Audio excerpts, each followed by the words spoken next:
Hello dear friends, आप सभी लोगों का स्वागत है। कुवैत ड्राइवर सैलरी, जी हाँ, कुवैत ड्राइवर सैलरी की मैं उस टॉपिक पर बात करूंगा जो सऊदी से रिटर्न आ चुके हैं। और क्या सऊदी का जो लाइसेंस है, यानी कि अगर आपने सऊदी में ड्राइविंग की जॉब की है तो सऊदी का लाइसेंस आपका ऑलरेडी है ही है, लेकिन आपकी भाई अब जब भी इंडिया जाते हो, अगर आपको कुवैत देश में आना है न्यू वीज़ा के तहत ही आओगे। अगर आप सऊदी नहीं जाना चाहते तो किसी भी वजह से, चाहे सैलरी की वजह से, चाहे जो भी आपकी एक अलग सी प्रॉब्लम्स है वो आप जानिए। फिलहाल अगर आप कुवैत में आना चाहते हैं और सऊदी रिटर्न है तो भाई मैं आपको भी शायद एक आध दो वीडियो में बता चुका हूं कि कुवैत में सऊदी रिटर्न ड्राइवर्स की जो है वो डिमांड रहती है एक तरीके से, या सऊदी रिटर्न ड्राइवर कोई मिले तो बहुत अच्छी बात है। सबसे पहली बात, उसको अरबी नहीं सिखानी है, वो ऑलरेडी अरबी जानता रहता। हाँ, सऊदी में और कुवैत में जो है थोड़ी बहुत अरबी का सिस्टम है, थोड़ा बहुत फ़र्क है, ज़रा से फ़र्क है, बस समझ लीजिए कि वो थोड़ी सी लैंग्वेज में थोड़ी सी दिक्कत है ना के बराबर। फिलहाल वो एडजस्टमेंट हो जाता है। तो अगर आप सऊदी रिटर्न है, कुवैत देश में आना चाहते हैं और सऊदी का ड्राइविंग लाइसेंस आपके पास है तो आपका लाइसेंस कुवैत में वही चलेगा कि नहीं चलेगा, उसी टॉपिक पर हम बात करेंगे। बहुत सटीक आपको जानकारी देंगे, तो आप वीडियो के साथ बने रहिए। और अगर चैनल पर पहली बार आए हो तो भाई सब्सक्राइब ज़रूर कर दें, क्योंकि कुवैत से रिलेटेड बहुत सारी इन्फॉर्मेशन आप लोगों से छूट न जाए। और वीडियो अच्छी लगेगी तो लाइक कर दीजिएगा। चलिए दोस्तों, सबसे पहले जानते हैं कि अगर आपका सऊदी का लाइसेंस है और आप कुवैत देश में एंट्री कर गए या भविष्य में आप एंट्री करने वाले हो, तो आज अभी तक की लेटेस्ट अपडेट के आधार पर आपका कुवैत में सऊदी का लाइसेंस नहीं चलेगा। यानी कि सऊदी के लाइसेंस से आप गाड़ी, अब भाई देखिए, आ गए हो तो फिलहाल लाइसेंस नहीं बनाता, कफील दे देता चाबी को, लो चलाओ, बात अलग की है, लेकिन आपका लाइसेंस चलेगा नहीं। अब आपको यहाँ पर आपका कफील पूरी प्रक्रिया कराएगा कि कैसे ड्राइविंग टेस्ट आप देंगे, कैसे ड्राइविंग टेस्ट पास करेंगे, कैसे ड्राइविंग टेस्ट का सिस्टम है, ये सब से रिलेटेड मैंने इन्फॉर्मेशन आपको वीडियो बना के दे रखी है। बस आप चैनल को सब्सक्राइब करिए और प्लेलिस्ट में जाइए, वहाँ पर कुवैत ड्राइवर्स की एक प्लेलिस्ट होगी, उसमें 40-45 वीडियोस जो है ना वो सब आपके लिए ही है। अगर आप देख लोगे तो आग बंद करके आपका कुवैत देश का ड्राइविंग लाइसेंस बन जाएगा। तो सबसे पहले सऊदी की अगर आप रिटर्न कुवैत देश में एंट्री करते हो तो आपका ड्राइविंग लाइसेंस यहां पर बनेगा, दूसरा बनेगा, कुवैत देश का बनेगा। उस पर आपका काम नहीं हो सकता, वो आपके कफील का हेडेक है। अगर आपको ड्राइविंग के लिए बुला रहा है तो अगर आप सऊदी रिटर्न है तो आपका ऑटोमेटिक आपका वहां पर सब कुछ क्लियर हो जाएगा और आपका लाइसेंस कुवैत देश का बन जाएगा। अब कुवैत देश का जब लाइसेंस बन गया तो आप ड्राइव कर सकते हो।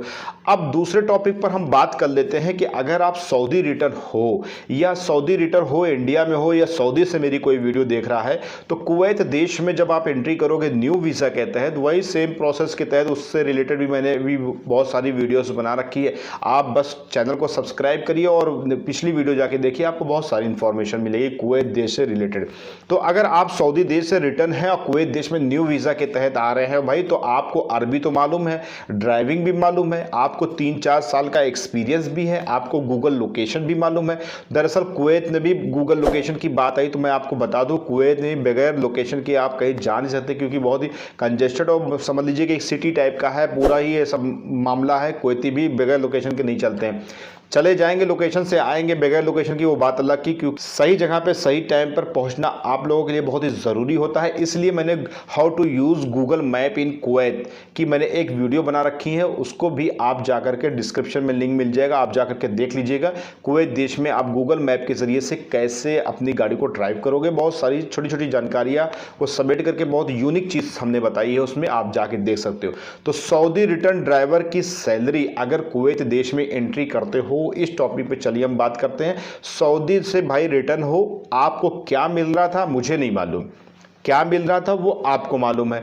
अब इंडिया का 35,000 कमा रहे थे कि 40 कमा रहे थे कि 50 कमा रहे थे कि 20 कमा रहे थे, हमें नहीं मालूम। लेकिन अगर आप कुवैत देश में आएंगे, कुवैत देश का हम जो यहाँ पर डिमांड है ड्राइवर्स की, सऊदी रिटर्न खास करके लोग कुवैती वगैरह बहुत लाइक करते हैं, तो उनकी मैं बता रहा हूँ। और फिलहाल अगर मेरी बातें आपको अच्छी लगेगी तो रखिएगा, नहीं अच्छी लगेगी तो वो टिप्स को ट्राई ज़रूर करिएगा, फ़ायदा आपका ही होगा, मेरा फ़ायदा नहीं होगा उसमें। अगर आप सऊदी रिटर्न हैं और आपके पास वीज़ा जाता है, या आप किसी भी ज़रिए से, किसी भी एजेंट के ज़रिए से या ऑफिस से, या कोई भी आपका यहाँ पर कोई देश में बंदा है, वो अगर आपका वीज़ा निकाल रहा है तो उससे बोलो कि आप बात कुवैती से कर लो कि 140 मिनिमम है भाई, 140 दिनार आपका मिनिमम है। और इंडियन करेंसी के हिसाब से कन्वर्ट करेंगे तो अभी 245-46 चल रहा है। 246 के हिसाब से देखते हैं तो आपका 140 14 दूना 28,000 रुपये ये हो गया। और आपका 14 दूना 28 ये हो गया, और 14 चौका 56, 5,600 ये हो गया। तो 28 2 30 5 35 करीबन समथिंग आपकी मान के चलिए 35 से 36 37 ऐसे आएगी। मैं रफली ऐसे पूरा कंप्लीट नहीं बता सकता आपको कितनी आएगी, जो भी 35 36 37 आया, क्योंकि फ्लैक्चुएट हुआ करता है करेंसी रेट, तो उसके हिसाब से आपको थोड़ी सी कभी कभी ज़्यादा भी हो जाएगा, कभी कभी कम भी हो जाएगा। तो अगर आप कोई देश में सऊदी रिटर्न हो और ड्राइवर के वीज़े से आ रहे हो तो भाई 140 दिनार से आप नीचे मत आओ। जो भी वीज़ा निकाला, देखो भाई, अगर ये मैं बता रहा हूँ कि ऐसा नहीं ना कि फिक्स, अगर कोई मान लीजिए आपको 130 दे रहा है, फिर बोल रहा है कि हम आपको देखेंगे बाद में बढ़ा देंगे, तो आप आओ, नुकसान आप मत करो, मेरे कहने में मत जाओ। सिर्फ मैं इसलिए कह रहा हूं कि जो आपका वीज़ा निकाल रहा हो उससे कहो, चाहे एजेंट हो, चाहे कोई ऑफिस वाला हो, चाहे कोई यहाँ पर बंदा आपका दोस्त रिश्तेदार हो, उससे बोलो कि भाई साहब मुझे 140 तो कम से कम दिला दो, क्योंकि 130 ही लोगों को मिलता है, 120 ही मिलता है। और उसमें क्या यार, बहुत से लोग तो अभी कमेंट करेंगे मुझे इतना मिलता है, बहुत से लोग कहेंगे 160-70 मिलता है, बहुत से 200 भी कह देंगे, कहने में किसी को क्या जाता। लेकिन हम आपको मिनिमम अमाउंट बता रहे हैं, 140 से आप बोलिए मैं कम नहीं आऊँगा, 140 से अगर कम आना है तो मैं सऊदी रिटर्न चला जाऊँगा। तो जब ये बंदा कफील से बोलेगा ना, कुवैती से बोलेगा, तो वो उसको ज़रूरत है, अगर आपको लाइक करता उसको एक दिमाग में वो है कि हाँ भाई मुझे सऊदी रिटर्न चाहिए, मुझे झमेला नहीं चाहिए, अरबी नहीं सिखाना, ये सब वगैरह, तो वो आपको 140 भी देगा। जो यार 140 दे सकता है, अगर उससे आप 150 बोलोगे तो 145 तो देगा कम से कम ना। तो अगर आप बोलोगे नहीं, अगर आपका वीज़ा निकल आया, आपने कुछ बात ही नहीं की, ना आपका वीज़ा निकालने वाले ने कोई बात की, तो पता चला 140 से बात हुई 130 में, आपको पता ही नहीं, यहाँ आकर 120 मिल रहा है। अब आपको साल भर तो 120 मिल रहा है, आप चिल्लाओगे, अपसेट रहोगे, मूड ख़राब रहेगा, तो आपको 120 मिल रहा है, 130 मिल रहा है। फिलहाल मैं आपको बता दूँ लास्ट बार कि 140 मिनिमम अमाउंट है। और ऐसा नहीं ना, अगर कोई बोलेगा मुझसे तो भाई मैं ऐसे लोगों का नंबर भी दे सकता हूं कि अभी 140 में बहुत से लोग आए हैं, और बहुत से लोग 150-60 में भी आए हैं, तो सबका अपना अपना अलग अलग सिस्टम है। लेकिन मिनिमम 140 तक आपको मैक्सिमम मिल सकता है, और मैक्सिमम आपके ऊपर डिपेंड करता है, क्योंकि जब तक आप नहीं मुँह खोलोगे, आप नहीं बताओगे, या सपोज दैट मैं वीज़ा निकाल रहा हूँ तो मैं जब तक नहीं बोलूँगा कि भाई मेरे पास कोई आदमी नहीं ना, 100 दिनार 120 दिनार का आदमी नहीं ना, सऊदी रिटर्न चाहिए तो बाबा 150 दिनार 160 दिनार चाहिए। अब आपको क्या देना है नहीं देना है, अगर हम 150 बोलेंगे तो वो 140 45 50 ज़रूर बोल देगा, क्योंकि जो मांगोगे वो तो नहीं मिलेगा, कभी नहीं मिलेगा। जो मांगोगे उससे थोड़ा कम मिलेगा, तो थोड़ा ज़्यादा मांगो, थोड़ा से आपका उतना ही पहुंच जाए। अब बोलोगे 120 130 देना, तो वो आपको 110 देगा, तो किसी क्या गलती भाई, गलती तो आपकी है ना। तो भाई सऊदी रिटर्न अगर ड्राइवर कोई देश में आ रहे हैं तो भाई 140 से कम ना हो, ठीक है। और देने वाले तो बहुत से देते हैं, देने वाले तो हाउस ड्राइवर में भी 200 20 दिनार कमा रहे हैं, 250 दिनार कमा रहे हैं, 100 दिनार से 120 दिनार से 10 साल से लोग पड़े हुए हैं। तो ऐसा नहीं ना, सबकी अपनी अपनी किस्मत है यार, सब लोग अपने अपने किस्मत का खाते हैं। किसी का कुछ ज़्यादा अमाउंट है, किसी का कम अमाउंट है, कोई कोई बहुत ज़्यादा इनकम कर रहे हैं, कोई कोई ज़्यादा बस खर्चा भरा कर रहे हैं। किसी की कितने लोग तो ऐसे हैं यार, बहुत 100 से भी नीचे चले गए हैं।